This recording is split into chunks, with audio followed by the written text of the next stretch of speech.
119편 71절 우리 한 목소리로 봉독하시겠습니다. 시작. 고난 당한 것이 내게 유익이라. 이로 말미암아 내가 주의 율례들을 배우게 되었나이다. 아멘. 할렐루야. 아버지 하나님 감사합니다. 아버지 시간에 주의 성령으로 천군 천사를 함께하여 주시고 우리의 눈을 열어주시고 아버지 하나님 주여 하나님의 비밀을 볼 수 있는 눈을 열어주시고 아버지 하나님 주여 주님 앞에 아버지 하나님 사망이 변하여 생명이 되고 아버지 십자가가 아버지 이제 부활의 능력으로 아버지 새롭게 바뀌어질 수 있도록 축복하여 주시옵소서. 아버지 부족한 종은 십자가 뒤에 가려 주시고 주의 성령으로 주의 보좌로 주의 영광으로 천군 천사를 함께 하시고 주의 역사를 이루어 주시옵소서. 축복하여 주시옵소서. 감사하고 예수님의 이름으로 기도드리옵나이다. 아멘. 옛날에 어떤 집사님이 이런 얘기를 하더라고요. 교회에서 정말 그냥 편하게 예수 믿는 사람, 그냥 살랑살랑 교회 왔다 갔다 하는 사람은 아무 일이 안 생기고 너무 일도 잘 되고 자녀들도 잘 되고 문제가 없는데 열심히 믿으려는 사람은 보면은 맨날 일이 터진대요. 그래서 자기는 하나님이 이해가 안 된다고 그런 얘기를 하는 것을 들었습니다. 얼마나 억울하겠습니까? 그냥 대충 믿는 사람은 그냥 아주 멋있게 옷 입고 와서 살 앉아 있다가 그냥 살짝 예배드리고 가는데 그 사람은 문제도 안 터지고 주님을 사랑하려고 몸부림치는 사람은 그 자기만이 아니고 이분도 이제 주님을 사랑하려고 열심히 노력하는데 그냥 산 넘어 산인 거예요. 산 넘어 산인데 자기만 그런 게 아니고 다른 사람들 보니까 다른 사람들도 그렇더래요. 좀 열심히 믿는 사람은 맨날 문제가 터지고 그냥 대충 믿는 사람은 아무 문제 없는 것처럼 잘 넘어가더라고 합니다. 우리 시편에 그렇게 있죠.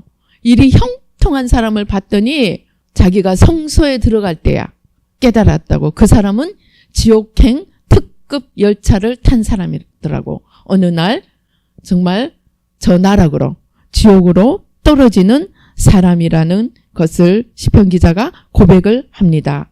그런데 우리가 오늘 이것을 통해서 정말 하나님이 왜 의인에게 왜 하나님을 열심히 믿으려고 하는 사람들에게 고난을 주시는가 하는 문제를 한번 생각을 해보고자 합니다. 우리 함께 은혜를 나누고자 합니다. 이 고난의 문제를 생각을 할 때 주님이 에스겔 22장에 이런 말씀을 하십니다. 22장 29절에 보면 이 땅 백성은 포악하고 강탈을 일삼고 가난하고 궁핍한 자를 압제하고 나그네를 부당하게 학대하였으므로 이 땅을 위하여 성을 쌓으며 성 무너진 데를 막아서서 나로 하여금 멸하지 못하게 할 사람을 내가 그 가운데서 찾다가 찾지 못하였으므로 내가 내 분노를 그들 위에 쏟으며 내 진노의 불로 멸하여 그들 행위대로 그들 머리에 봉하였느니라. 이사야 보면은 보스라에서 63장이죠. 아무도 없어서 혼자서 그 피를 맞으면서 대신 섭니다. 대신 혼자서 우리를 막아주는 그 역할을 합니다. 무슨 말이냐? 주님께서 우리의 이 고난과 고통과 죄악이 있는 이 땅에 주님이 우리를 죄로부터 건져주시기 위해서 이 일을 지고 하나님 앞에 그 간격을 막아서는 자가 있는가 봤는데 오늘 에스겔서 22장에 보니까 한 명도 없었다고 했습니다. 한 명도 없었다고 했습니다. 그래서 사실은 주님이 이 땅에 내려오셔서 우리의 죄악을 십자가에 지셨습니다. 우리의 죄악을 십자가에 지셨는데 그런데 이제 우리를 위해서 십자가를 지신 그 주님이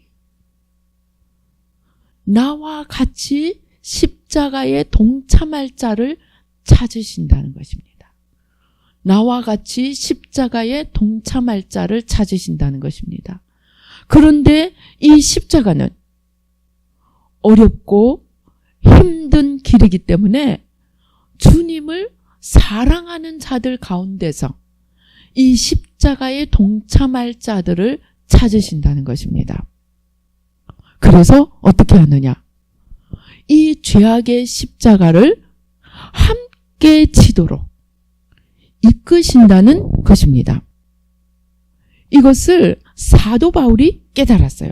사도 바울이 무엇을 깨달았느냐 하면은 주님의 십자가의 남은 고난을 내 몸에 채우노라. 그 고백을 합니다. 골로새서 1장 24절에 보면 나는 이제 너희를 위하여 받는 괴로움을 기뻐하고 그리스도의 남은 고난을 그의 몸된 교회를 위하여 내 육체에 채우노라고 이야기를 했습니다. 이게 무슨 말인지 이해가 되십니까? 우리는 일반적으로 예수님이 나를 위해서 십자가에 내 죄와 저주를 다 짊어지고 죽으셨기 때문에 내가 예수님을 믿으면 이제 내 저주가 다 십자가에 제하여지고 이제 주님께서 일어나신 그 부활의 능력이 나에게 와서 나도 이 죄와 저주로부터 벗어나서 부활의 새로운 삶, 축복된 삶을 산다고 이해하고 있습니다. 그렇기 때문에 그런 맥락에서만 보면 사도 바울의 삶이 이해가 되겠습니까? 사도 바울이 뭡니까? 정말 죽은 자를 살려놓고 안전뱅이를 일으켜놓고 무슨 기적을 다 행해도 그 뒤에 짝짝짝 박수치고 물론 사람 따라오는 사람도 있었지만 더 많은 사람들이 그를 죽이고자 했습니다. 그래서 사도 바울이 이 모든 기적과 능력을 행했음에도 불구하고 그가 받은 환난은 다 말로 할 수가 없습니다. 이것을 보면 내가 예수님을 위해서 내 모든 것을 다 버리고 주님을 위해 나섰으니 이제 내게는 부활과 축복의 삶만이 있다고 생각을 한다면 사도 바울은 그 공식에 맞지가 않습니다.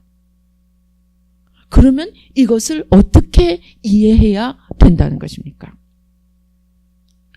주님께서 사도 바울이 이 비밀을 깨달았던 거예요. 그리스도의 남은 고난을 그의 몸된 교회를 위하여 내 육체에 채우노라. 이제 어떤 사람이 주님을 너무너무 사랑합니다. 주님을 너무너무 사랑하는데 너무너무 기도를 열심히 하고 너무너무 주님을 사랑하려고 하는데 일은 점점 안 됩니다. 짠짠하고 축복이 와야 되는데 꽈당꽈당 넘어지는 일만 자꾸 일어납니다. 도대체 주님이 왜 그러실까요? 그리고 도대체 사도 바울은 어떤 근거에서 그리스도의 남은 고난을 내게 채운다고 이야기를 했을까요? 그게 뭐냐? 주님이 자기를 사랑하는 자들에게 그 사람 하나만이 아니고 그와 같은 사람들을, 그와 같은 고통에 있는 사람들을 건지는 일을 위해서 선발대로 부르신다는 것입니다. 선발대로. 우리 유명한 가정사역자가 있습니다. 어떤 목사님, 가정사역자가 있습니다. 이 가정사역자 목사님이 지금 가정사역을 너무너무 잘하고 있습니다. 그런데 이분이 가정이 어땠는지를 압니까? 맨날 싸웠다고 합니다. 도저히 맞출 수 없는 그런 둘의 관계였다고 합니다. 그래서 정말 지독하게 싸웠는데 그렇게 싸우면서 하나님 앞에 이 문제를 해결하려고 몸부림치다 보니까 이분이 뭐가 된 거예요? 가정사역자가 되었다는 것입니다. 하나님이 어떤 사람에게 정말 하나님 너는 큰 물질의 축복을 주겠노라 하고 약속을 하셨습니다. 그런데 이 사람이 그때부터 물질의 축복을 받는 게 아니고 고난을 받습니다. 우리가 요셉이 있죠. 요셉이 하나님 앞에 정말 대단한 꿈을 2번이나 꾸고 너무 신이 나서 형제들 앞에 가서 자랑을 하고 부모 앞에 가서 자랑을 했습니다. 그런데 그러고 난 뒤에 그에게 짜잔 형들이 절하고 부모 형제가 와서 절하는 일이 일어난 것이 아니고 그는 노예살이 감옥살이를 해야만 했습니다. 하나님이 그런데 이 요셉이 어떻게 했느냐? 요셉이 하나님을 사랑했다는 것입니다. 하나님을 사랑하고 하나님이 택하신 그릇입니다. 그런데 하나님이 사랑하고 하나님이 택하신 그릇이기 때문에 더 고난을 받았다는 겁니다. 그래서 이스라엘 구약시대에도 처음에는 우리 신명기 28장 너무나 잘 알죠. 1절부터 14절까지 축복의 장입니다. 신방 가면 이 기절들이 아예 거실에 걸려있는 집이 꽤 있습니다. 뭡니까? 들어가도 나와도 복을 받고 떡반죽 그릇이 복을 받고 그냥 자손들이 복을 받고 하는 것마다 잘되고 복을 받는다고 합니다. 어떻게 하면? 주님을 사랑하고 그 계명을 지키며. 근데 15절부터 마지막 절까지는 그렇게 하지 않으면 하는 일마다 안 되는 일이 일어나리라고 합니다. 그러면은 이렇게 되면 우리는 타당합니다. 그러니까 내가 안 돼도 내가 뭔가 잘못한 게 있으니까 안 된 거야. 내가 잘 되면 그래 내가 잘했으니까 내가 잘 된 거야. 이렇게 원칙에 맞습니다. 그런데 구약시대에도 점점 살아가다 보니까 아닌 거예요. 그래서 사람들이 이상하다. 왜 의인이 고난을 받느냐? 왜 악인이 잘 되느냐? 우리 거지와 나사로, 부자와 거지 나사로 이야기도 보세요. 나사로는 거지처럼 지내고 부자는 왕처럼 지냅니다. 그런데 누가 하나님을 사랑하는 자입니까? 거지 나사로는 하나님을 사랑해서 천국에 갔고 부자는 하나님하고 상관없이 자기만 위해 살아서 지옥을 갑니다. 이러한 의인의 고난의 사상이 이미 구약시대 때부터 발전을 해오고 있었습니다.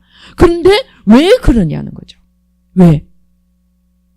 그 답이 주님이 자기 혼자만 져야 했던 아무도 오늘 우리가 에스겔 읽은 것처럼 이 험악한 이 죄와 저주가 난무하는 이 속에서 하나님 마음에 합하게 이 간격을 메꾸어 설 수 있는 자가 하나도 없어서 주님이 이 땅에 오셔서 십자가를 지셨습니다. 그런데 주님은 다 지시고 다 이루셨지만 역사 속에서 이 주님의 십자가를 함께 지고 가며 그 분량을 완성해서 하나님의 나라를 온전히 완성하기까지 이 십자가에 동참하는 자들이 필요하다는 것입니다. 그런데 그 자들은 어떤 자들이냐? 하나님하고 상관없이 사는 자들이 아니고 정말 하나님을 더 사랑하고 하나님을 조금이라도 더 섬기고 조금이라도 하나님에게서 떨어지지 않으려고 몸부림치는 자들이 그런 자들을 하나님께서 부르셔서 사랑하려고 몸부림치고 더 기도하고 더 금식하고 노력을 하는데도 일이 더 거꾸로 돼가는 것처럼 보인다는 거예요.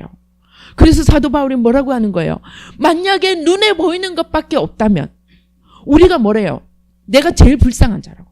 우리가 제일 불쌍한 자라고. 만약에 눈에 보이는 이 세상에서 끝이 난다면 우리가 제일 불쌍한 자라고.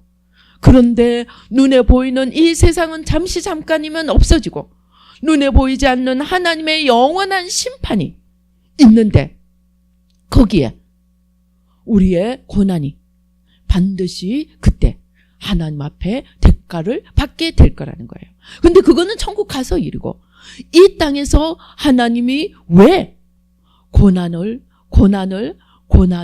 자꾸 허락하시고 내버려 두는 것처럼 보이느냐? 하나님이 원하시는 것이 그 사람 하나 건져서 그 사람 하나 복받는 일이 아니라는 것입니다. 하나님은 그 사람 한 명을 통해서 이런 문제가 어떻게 되고, 이런 문제를 어떻게 해결해야 되고, 이런 문제의 원인이 무엇이고, 이런 문제의 배후에 있는 방해하는 세력들이 무엇이고, 그런 것들을 기도하면서 하나님을 사랑하는 자들에게 더 수렁으로 빠져들어가도록 내버려 두시면서, 그러나 만약에 하나님을 사랑하지 않는 자라면 어떻게 하겠어요? 그냥 수렁으로 빠져들어가고 지옥으로 빠지고 아마 끝이 날 겁니다. 그런데 하나님을 사랑하는 자들은 그 수렁에 가면 갈수록 더 하나님 앞에 기도합니다. 도저히 이해하지 못하는 가운데서도 그래도 하나님을 놓을 수가 없습니다. 더 하나님을 붙들고 더 하나님 앞에 나가고자 애쓸 때에 그 사람은 자기 하나가 아니고 수많은 자기와 같은 자들을 건지는 능력이 임하게 된다는 겁니다. 그런데 한번 생각해 보십시다.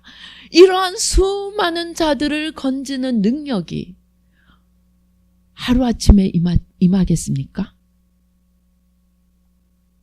우리가 아무리 하나님을 사랑하고 아무리 의인이라 할지라도 우리가 수많은 사람들을 건지는 그 하나님의 그릇이 되기 위해서는 어떻게 해야 되겠습니까? 우리가 죽어야 되는 것입니다. 우리가 죽어야 되기 때문에 하나님은 그 죽음을 양면 작전을 쓰시는 거예요. 한편으로는 우리의 겉사람이 죽는 그 연단의 도구로 쓰시고, 한편으로는 그 연단을 통해서 원수의 세력을 타파하는 그러한 능력을 가지도록 우리를 이끄신다는 것입니다. 제가 옛날에 같이 신학교 동기가 목사님이 있었는데, 이 목사님이 아내 사모님도 너무너무 좋은 사람이고 남편 목사님도 너무너무 좋은 사람인데 이 둘이는 도저히 살 수가 없는 거예요. 그래서 한 집에 살면서 10년 이상을 분방을 하고 아주 완전히 따로 삽니다. 다른 사람들은 잘 모르는데 저하고는 상담하다 보니까 이제 다 얘기를 하게 된 거예요. 그런데 이분이 아무리 서로 노력을 해도 화해가 안 됩니다. 그래서 어느 날 이 목사님이 선교사로 떠나버리는 거예요. 저 멀리 스탄 하는 데로 어디 떠나는데, 근데 제가 기도하는데 하나님 무엇을 보여주시냐, 이 목사님이 그러니까 선교가 하고 싶어서 간 게 아니고 아내와 떨어지기 위해서 선교를 간 것입니다. 그런데 이 수렁으로 이 목사님이 떨어지는데, 수렁으로 저 깊은 수렁으로 떨어졌는데 제 환상 중에 이 목사님이 올라오면서 혼자 올라오는 것이 아니고 수많은 사람들이, 정말 셀 수 없이 많은 사람들이 주렁주렁 같이 달려서 올라오는 거예요. 하나님은 그러한 계획을 가지시고 수렁에 떨어지는 것조차 허락하셨다는 것입니다. 어떤 아주 일의 메이킹 출신의 아주 미인이 있었는데 아주 부잣집에 시집을 갔습니다. 그런데 아이를 낳았는데 아이가 장애한 거예요. 근데 둘째 아이를 낳았는데 또 장애한 거예요. 그러니까 이 시댁에서 이 집 가계조사를 한 거예요. 엄마 집에, 그러니까 며느리 집에 가계조사를 하니까 이 집안에 문제가 있는 거예요. 그래서 거액의 위자료를 주고 이 아이와 함께 이혼을 당했습니다. 그렇게 멋있고 그렇게 잘생기고 믿음도 있고 너무나 좋은 집안에 결혼을 한 이분이 장애인 아이를 낳으면서, 그것도 둘씩이나 낳으면서 시집으로부터 이혼을 당하는 그런 신세가 되었습니다. 근데 이분이 하나님을 사랑하는 사람이었습니다. 그러니까 하나님을 사랑하는 사람이 왜 나에게 이런 일이 일어났는가? 하나님 앞에 몸부림치며 기도하다가 그 위자료로 받은 그 돈을 가지고 이제 그 결혼을 미국에 해서 갔습니다. 그런데 그 돈을 다 가지고 아이를 데리고 한국에 나왔습니다. 그리고 무슨 일을 했느냐? 장애인 고아원을 했습니다. 하나님은 이 열심히 기도하는 이 여인의 기도를 두 아들의 장애를 낫게 함으로써 응답해 주신 것이 아니고 그 장애인 아들을 그대로 버려둔 채 수많은 장애인들을 돌보는 장애인들의 어머니로 만드신 것입니다. 하나님은 그 장애인 아들들을 낳게 해주셨다면 자기들은 잘 살 수 있었을지 모르지만 하나님의 다른 일들, 다른 계획은 이루어지지 않았을지 모릅니다. 그러나 하나님은 더 큰 일을 보시고 더 큰 안목으로 이 장애인 아들들을 통해서 수많은 장애인의 어머니가 되게 하셨다는 것입니다. 성명이신 우리가 너무나 잘 아시죠? 수많은 사람들을 자신의 노래와 시로서 신앙을 회복시켜준 이 성명이 시인이 자기는 어때요? 제가 이후에도 몇 년이 지나고도 살펴봤는데 이분의 병이 나았다는 기록이 없어요. 막 까무러치고 그러는 그 상태 속에서 이분은 계속 시를 쓰면서 공평하신 하나님을 노래한 거예요. 그런데 봤더니 그분이 그 가운데서도 하나님을 사랑하고 몸부림치면서 하나님을 붙들 때 그가 그 자리에 서 있으면서 건강한 사람 또는 자기처럼 고난에 있는 자 수많은 사람들에게 저런 사람도 하나님 사랑하는데 하면서 성명이 시인을 보면서 일어설 수가 있었다는 것입니다. 그게 릭 조이너 책에 보면은 어떤 그 이야기가 있냐면은 계단이 있습니다. 계단이 이 땅에서부터 천국까지 쭉 계단이 있는데 열심히 계단을 올라가면서 천국을 향해서 갑니다. 그런데 그 중에 어떤 사람들은 자기 자신은 더 이상 올라가지 않고 그 계단에 서서 수많은 계단을 올라가는 사람들을 붙들어주는 거예요. 올라갈 수 있도록. 더 잘 올라갈 수 있도록 밀어주고 끌어주고 하는 거를 이야기하고 있습니다. 그런 모습을. 무엇이냐? 하나님은 우리가 하나님을 사랑하는 그 사랑을 내가 이 땅에서 잘 먹고 잘 입고 하나님은 내 기도를 들어주셨습니다 하고 응답을 받는 그런 간증을 통해서도 하나님의 영광을 드러내시고 일을 하기도 하시지만 또 한편으로 하나님은 오히려 그 고난 속에 버려둠으로써 자기와 같은 고난에 있는 수많은 사람들을 살리는 그런 일들을 하셨다는 것입니다. 무슨 말이냐? 예수님이 우리를 위해 십자가에 죽으심으로써 우리가 살아나게 되었습니다. 그 사람들이 그 문제 속에서 그래도 주님을 붙들고 원망하지 않고 이 영의 세계의 비밀들을 또 원인들을 찾아나가면서 하나하나 하나님께로 가까이 가는 노력을 할 때 비록 눈에 보이게는 마치 아무것도 이루어지지 않는 것처럼 보이는 그런 경우라 할지라도 하나님을 사랑하는 자에게는 모든 것이 합력하여 선을 이루게 해서 하나님 나라를 이루어 가더라는 것입니다. 그래서 사도 바울이 그 비밀을 알았다는 것입니다. 그래서 내가 매일 사망입니다. 사도 바울은 매일 사망이었습니다. 매일 사망의 죽음의 골짜기를 걸어갔습니다. 그런데 그 사도 바울이 죽음의 골짜기에서 심지어 빌립보 감옥에서 무엇을 노래합니까? 밖에 있는 자들에게 기뻐하라. 내가 다시 말하노니 기뻐하라. 그러면서 무엇이라고 고백합니까? 사망은 우리 가운데서 역사하고 생명은 너희 가운데서 역사한다고 이야기를 했습니다. 그 사도 바울의 일생이 어떻게 끝납니까? 순교로 끝납니다. 어쩌면 사도 바울의 일생에서 이 땅에서는 그에게 안식도 없고 쉼도 없었는지 모릅니다. 그런데 사도 바울은 하나님이 나를 버리셨나? 하나님 나한테 이럴 수 있습니까? 하나님 내가 하나님을 위해 어떻게 했는데 하나님이 나한테 이러실 수 있습니까? 하지 않았다는 겁니다. 그는 오히려 오늘 이 고백을 했다는 겁니다. 그리스도의 고난의 그 남은 분량을 내 몸에 채운다고 고백을 했다는 것입니다. 그는 사망은 우리 안에 역사하고 우리 안에 사망이 역사할 때 내가 사망을 당함으로 너희가 생명을 얻는도다 하고 오히려 이야기를 했다는 것입니다. 그리고 뭡니까?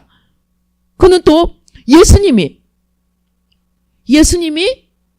부요한 자로서 우리 성경에 보면 예수님이 부요한 자로서 가난하게 되시면 가난한 자를 부욕해 하기 위해서 십자가의 역설이 무엇이냐?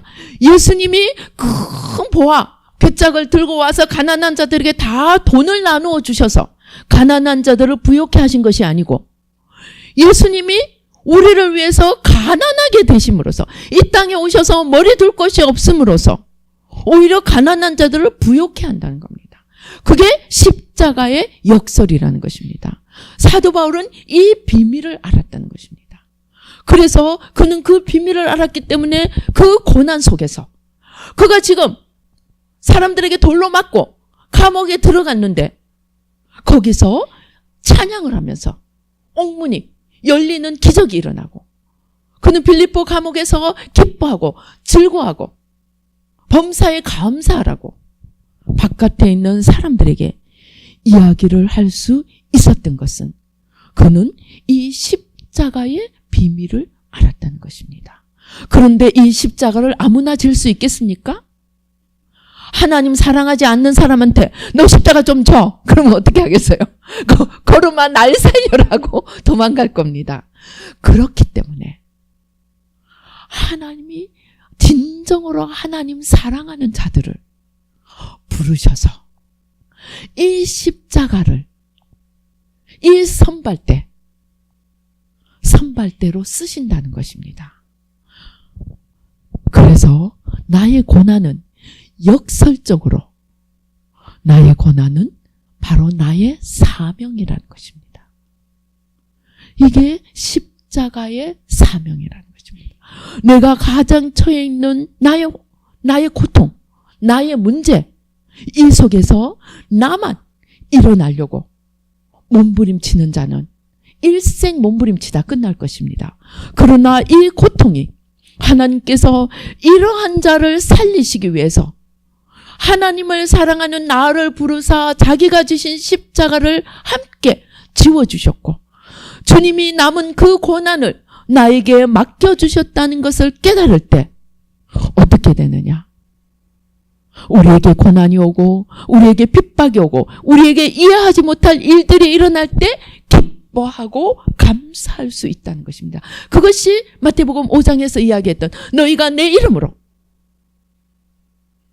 가진 환난과 핍박과 사람들이 별짓을 다 할 때 기뻐하라고 이야기했던 것이 바로 그러한 이유라는 것입니다. 우리가 진정으로 주님을 사랑한다면 제자들, 사도들처럼 그들이 주님을 전하다가 채찍질을 맞고 감옥에 가고 어려움을 당하게 됐을 때 우리가 주님의 이름으로 주님의 고난에 함께 참여하기에 합당한 자로 여기심을 받은 것을 알고 오히려 기뻐하며 하나님을 찬양했다고 이야기합니다. 바로 이것이 무엇이냐? 성숙한 신앙이라는 것입니다. 그래서 이러한 요한 1서에서 사도 요한은 세 가지 신앙을 얘기합니다. 아이들아, 청년들아, 아비들아. 아이들 때는 자라납니다. 청년들 때는 싸우고 이깁니다. 그러나 아비가 되었을 때는 바로 나를 위해 죽으신 그 주님을 위해 이제 나도 죽겠습니다 하고 그 고난이 바로 주님의 남은 십자가 분량임을 알고 기쁨으로 감사함으로 그 속에서 하나님이 무슨 일을 하시고자 하는지를 볼 수 있게 된다는 것입니다. 그러면 어떻게 되느냐? 우리가 이걸 모를 때는 내가 성공해야 되고 내가 출세해야 되고 내가 사람들 앞에 크게 뭔가 보일 것이 있을 때 그런 보일 것이 있어야만이 나는 주의 일을 할 수가 있다고 생각을 합니다. 그런데 아니라는 겁니다. 우리가 이 십자가의 비밀을 깨닫고 나면 아무것도 보일 것이 없고 내가 모든 수모와 오해와 모든 핍박과 무시와 모든 것을 다 당할지라도 내가 그 속에서 원망하지 않고 그 속에서 하나님의 십자가 비밀을 깨달으며 하나님을 사랑하는 나를 통해서 하나님이 나를 충성되이 여겨서 하나님이 나를 충성되이 여기고 하나님이 하나님을 믿는 나의 믿음을 인정을 해 주셔서 이 아무나 질 수 없는 이 십자가의 길로 나를 부르셨다는 것을 알고 나를 충성되이 여겨 나에게 직분을 맡김이라고 고백했던 사도 바울처럼 나를 충성되이 여기고 내 믿음과 내 사랑을 인정하셔서 아무나 감당할 수 없는 이 십자가로 나를 부르시고 이 십자가를 내 몫에 태게 해주셨다는 것을 알고 내가 지금 다 벗어나지 않고 내가 지금 남들 보기에 여전히 이 가운데 있을지라도 나는 그 가운데서 하나님이 내게 맡기시는 일들을 찾아 할 수 있게 된다는 것입니다. 그래서 내가 가난한 중에서 더 가난한 자를 돌보게 되고 내가 병든 중에서 더 병든 자를 돌보게 되고 아까 그 여인처럼 내 자식이 장애아인데 둘도 힘든데 장애인들의 어머니가 되는 왜? 그 속에서 하나님이 나를 충성되이 여겨 내게 할 일을 주셨다는 것을 깨닫고 자기의 고난을 하나님의 부활의 영광으로 승화시키는 그러한 삶을 살았다는 것입니다. 그런데 그것들이 세상 사람들이 보기에는 바보 같은 짓이고 세상 사람들이 보기에는 전혀 이해가 되지 않는 그런 삶이라 할지라도 하나님은 세상 사람들의 눈이 아닌 저 하늘의 영원한 상급이 되는 그러한 일로 우리를 부르셨다는 것입니다. 이러한 것들을 알게 되면은 우리가 야고보서 2장 6절에 이러한 얘기가 나옵니다. 너희는 도리어 가난한 자를 업신여겼도다. 부자는 너희를 억압하며 법정으로 끌고 가지 아니하느냐. 이게 무슨 말이냐. 하나님이 우리에게 원하시는 것이 무엇인지를 알게 된다면 우리 목회자들의 문제가 뭡니까? 좀 좋은 옷 입고 좀 돈이 있을 것 같은 사람 오면은 좀 잘하고 좀 가난하고 힘든 사람이 오면 좀 무시하고 이러는 게 지금도 많이 일어나는 일입니다. 그러나 하나님의 십자가의 의미를 안다면 부자가 저 부로 그들의 그릇이 바로 되지 않으면 그 부가 하나님의 영광을 위한 부가 되지 않습니다. 내가 부자들에게 잘 보여서 우리 교회가 뭘 좀 유익을 얻을까가 아니고 내게 가난을 주신 그 하나님이 이 가난 속에서 가난한 자들을 돌보라는 명령임을 알게 된다면 저 가난한 자들이 왜 저렇게 가난한가? 그 문제를 찾아서 기도하고 근원적인 대책을 세우면서 내 마음이 부자들에게 가 있는 것이 아니고 내 마음이 가난한 자들에게 가 있고 솔로몬이 그 비밀을 알았던 거예요. 자기는 다 못했지만 마음이 잔치자리에 가 있는 것이 아니고 장례식에 가 있고 높은 자들에게 마음이 가 있는 것이 아니고 낮은 자들에게 마음이 가게 된다는 것입니다. 그래서 낮은 대로 임하소서. 주님 낮은 대로 임하소서. 그게 내가 무슨 성공을 하고 내가 남이 보기에 훌륭한 결실을 이뤄냈을 때 할 수 있는 것이 아니고 내가 있는 이 자리에서 내가 받는 가장 고통 속에서 오히려 고통받는 자들을 건질 수 있는 그러한 그 일을 맡기기 위해서 우리에게 고난을 허락하시고 더 의인일수록 더 성숙할수록 약한 자들은 감당할 수 없는 고난의 일도 맡기신다는 것입니다. 우리가 이 비밀을 이해한다면 모든 세상을 바라보는 눈이 나를 향한 하나님의 계획과 하나님이 왜 이렇게 일하시는지를 알 수 있는 눈이 새로운 안경이 쓰여지게 된다는 것입니다. 주님의 안경. 그러면은 우리는 이제 새로운 태도로 살아갈 수 있게 됩니다. 그러면 어떻게 됩니까? 내가 처한 이 고난이 다시 새로운 안경을 써서 보면은 여기서 하나님께서 나에게 바로 이 자리에서 나에게 주신 사명이 있다는 것입니다. 그 사명을 찾아서 하자는 것입니다.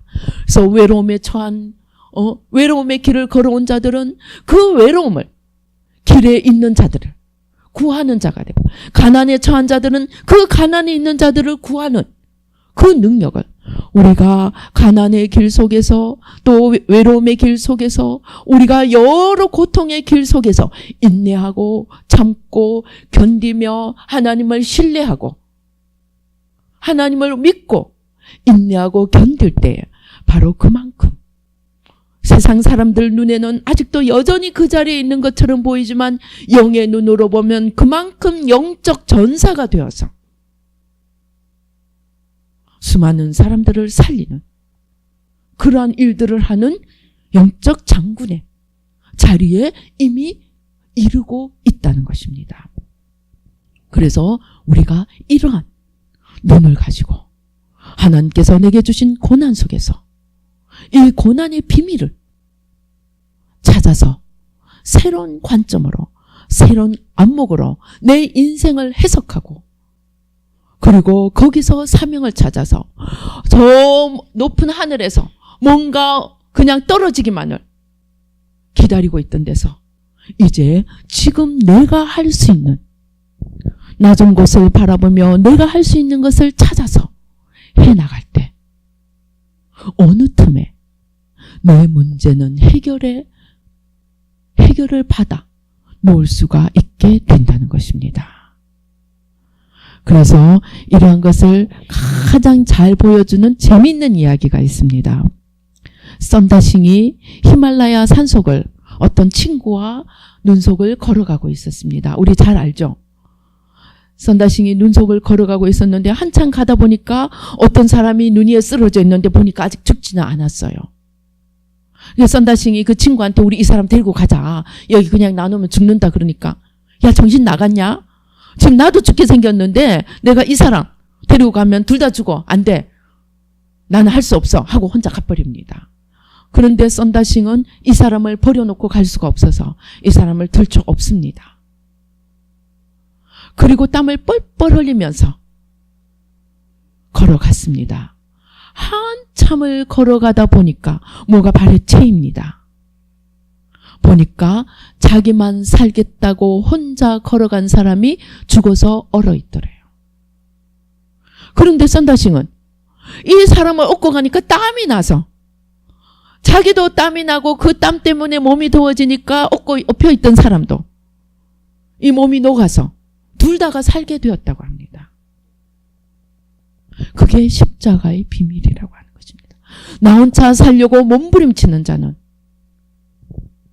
결국 죽겠지만 오히려 하나님을 위해 이웃을 위해 죽으려 하는 자는 함께 산다는 것입니다. 그게 주님이 하신 말씀입니다. 죽고자 하는 자는 살 것이요 살고자 하는 자는 죽으리라. 주님의 복음을 위하여 하나님을 위하여 이웃을 위하여 고통 속에 있는 불쌍한 이들을 위해서 우리가 낮은 곳을 바라보며 내가 지금 이 자리에서 할 수 있는 것, 하나님이 내게 주신 그 고난이 바로 나의 일터고 나의 사명이라고 다시 한번 뒤집어서 생각하며 우리가 무엇을 할 수 있나 찾는다면 우리 앞에 완전히 새로운 인생이 열리게 됩니다. 그러면 하나님 왜 나에게 열어주시지 않습니까? 할 필요가 없어요. 낮은 데로 가려고 하면 너무나 무궁한 사람들이 있는 거예요. 너무나 무궁한 일터가 기다리고 있어요. 우리가 길이 열리지 않는 것은 높은 곳을 바라보고 있었기 때문입니다. 그런데 우리가 죽고자 할 때 내가 죽음으로, 하늘의 밀이 땅에 떨어져 죽음으로 수많은 사람이 함께 일어나는 그 놀라운 역사가 있다는 것입니다. 우리가 지금 고난 속에 있습니까? 내가 이렇게 하나님을 사랑하는데 어떻게 하나님이 이렇게 나를 버려둘 수 있나? 이해하지 못할 처지에 있습니까? 바로 그것이 하나님이 우리에게 주시는 바로 비밀의 축복의 자리임을 우리가 다시 생각해 보십시다. 그래서 이 자리에서 내가 만들 수 있는 것들을 만들어 나갈 때 하나님의 놀라운 역사가 새롭게 우리 앞에 펼쳐지리라고 믿습니다. 우리 기도하십시다. 오 주여, 할렐루야. 아버지 하나님, 주여 감사합니다. 아버지, 참으로 정말로 이해되지 않는 것이 의인의 고난입니다. 하나님을 열심히 사랑하고 하나님을 열심히 붙들고 나가는데 아버지, 일은 거꾸로 되어가는 것 같습니다. 주님을 붙들려고 몸부림칠수록 여기저기 사방에서 일이 터집니다. 아버지, 그러나 이제 그것이 아버지 주님을 사랑하는 나에게 아버지 나를 인정하여서 그 주님의 고난의 십자가를 함께 지자고 부르는 주님의 사랑의 목소리임을 알게 되었습니다. 아버지 하나님, 아버지 우리가 이제 새로운 눈으로 바라볼 수 있도록 이제 아이가 청년이 되고 청년이 아비가 되어서 아버지 이제 나를 위해 죽으신 그 주님 앞에 나의 모든 것을 내려놓으며 주님이 주시는 십자가 감사함으로 찾아서 지고 아버지 남은 고난의 분량을 내 몸에 채우며 하나님의 역사를 이루어나갈 수 있도록 그 십자가에 동참할 수 있도록 기쁨과 감사로 이 길을 걸어갈 수 있도록 하나님 도와 주시옵소서. 역사하여 주시옵소서. 우리가 자기가 처해 있는 이 고난, 내가 지금 처해 있는 이 형편, 이해할 수 없는 이 형편들을 오늘 주님 앞에 십자가 밑에 내려놓으시겠습니다. 아버지 나는 하나님이 고난에서 건져주시기를 기다렸고 하나님이 여기서 빼내어 주시기를 아버지 외쳤지만 아버지 하나님, 오늘 아버지 우리가 이 고난의 자리가 바로 나의 사명이고 아버지 이 고난에 처한 자들이 아버지 내가 건져야 될 나의 양들이라면 아버지 하나님 이제 돌이켜 아버지 낮은 데로 걸어가며 아버지 내 고난, 아버지 그것이 하나님의 놀라운 사명에 아버지 자리가 되고 놀라운 아버지 십자가의 열매들을 오 주여 아버지 이루어낼 수 있도록 축복하여 주시옵소서. 오 주여 감사합니다. 아버지 감사합니다. 아버지 예수의 피로, 아버지 예수의 피로, 아버지 예수의 피로 하나님에 대해 섭섭했던 것, 사람에 대해 섭섭했던 것, 우리 마음 가운데 절망했던 것, 우리 마음 가운데 좌절했던 것, 우리 마음 가운데 분노했던 것, 오 주여, 오 아버지 하나님 주여, 오늘 십자가 밑에 다 내려놓습니다.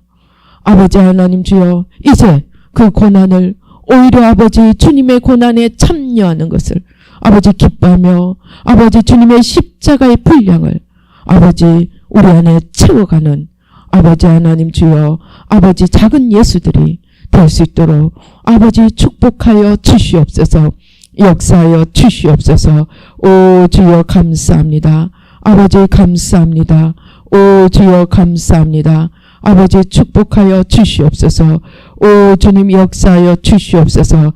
아버지 감사합니다. 예수의 피로, 예수의 피로, 예수의 피로, 예수의 피로, 예수의 피로, 예수의 피로, 예수의 피로. 오 주여 감사합니다. 아버지 감사합니다. 아버지 우리의 눈을 열어주시고, 아버지 우리의 눈을 열어주시고, 아버지 우리의 귀를 열어주시고, 아버지 하나님 주님 축복하여 주시옵소서. 오 주여 감사합니다. 오 주여 생명의 주님 감사합니다. 아버지 하나님 주여 생명의 주님 감사합니다. 아버지 내 몫에 태인 십자가 아버지 바로 찾아서 바로 지고 갈 수 있도록 아버지 도와 주시옵소서. 축복하여 주시옵소서. 예수님의 이름으로 기도드리옵나이다. 아멘.